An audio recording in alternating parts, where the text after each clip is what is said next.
خوش نصیب ہوتے ہیں وہ مسلمان جو شیطانی اثرات سے محفوظ ہوتے ہیں۔ لوگ عام طور پہ ایک سوال کرتے ہیں جب بھی کوئی پریشانی ہوتی، کوئی ہم پہ اثرات تو نہیں ہیں، اثرات تو نہیں ہیں۔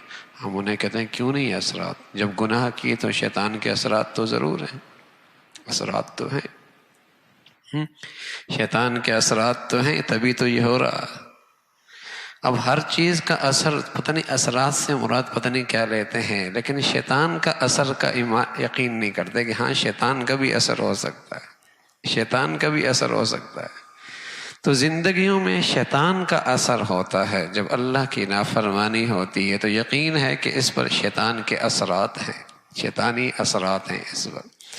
اور بس اوقات انسان شیطانی اثرات سے وہ حرکتیں کرتا ہے جو عام آدمی نہیں کرتا، جو عام آدمی نہیں کرتا۔ جب عام آدمی نہیں کرتا، جب شیطانی اثرات بہت ہو جاتے ہیں تو انسان وہ حرکتیں کرتا ہے جو عام نارمل انسان نہیں کرتا۔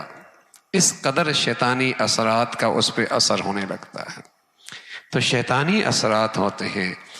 ہاں فرمایا میرے جو خاص بندے ہیں ان پر شیطان کا اثر نہیں ہوتا۔ ان عبادی لیس لک، جس قدر آدمی پاکیزہ رہتا ہے، طہارت پہ رہتا ہے۔ طہارت دونوں قسم کی طہارتیں ہوتی ہیں، جسمانی طہارت بھی، روحانی طہارت بھی۔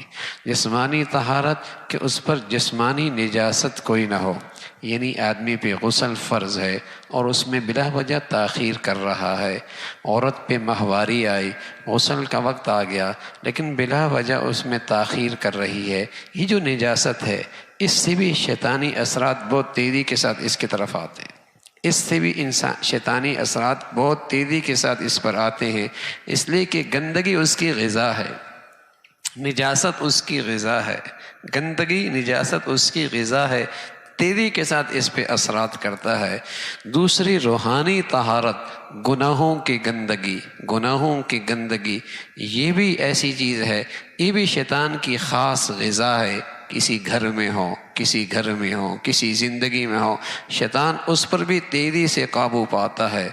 طہارت کی زندگی، گناہوں سے بھی طہارت ہو اور ظاہری نجاست اور باطنی نجاست اس سے بھی طہارت اور پاکیزگی ہو، یہ شیطان کے لیے رکاوٹ ہوا کرتی ہے، یہ شیطان کے لیے اس لیے رسول اللہ صلی اللہ علیہ وسلم فرمایا کرتے تھے کہ الوضوء سلاح المؤمن، باوضو رہنا یہ مومن کا اسلحہ ہے۔ الوضوء سلاح المؤمن، باوضو رہنا یہ مومن کا اسلحہ ہے۔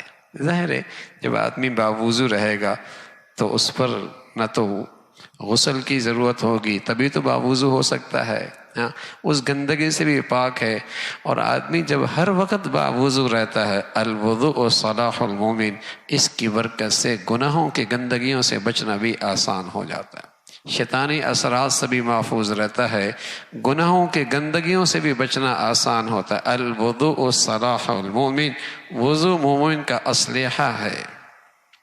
تو طہارت کی زندگی سے شیطانی اثرات سے آدمی محفوظ رہتا ہے، ورنہ اب دونوں چیزیں ہیں، خاص طور پہ نوجوان بچے بچیوں میں، چونکہ انہیں پاکیزگی کے مسائل ہی کوئی نہیں پتہ، انہیں طہارت کے مسائل ہی کوئی نہیں پتہ، انہیں ماہواری آتی ہے انہیں اس کا بھی احساس کوئی نہیں، ان پہ غسل فرض ہوتا ہے، اس غسل فرض ہونے کے مسائل انہیں کوئی، ایک تو یہ گندگی ہے اور دوسری طرف گناہوں کے ماحول میں زندگیاں گزارنا اور گناہوں کی زندگی گزارنا، اور پھر جب ان کے اندر زندگی آتی ہے شیطانی، پھر کہتے ہیں پتہ نہیں اسے کیا ہو گیا۔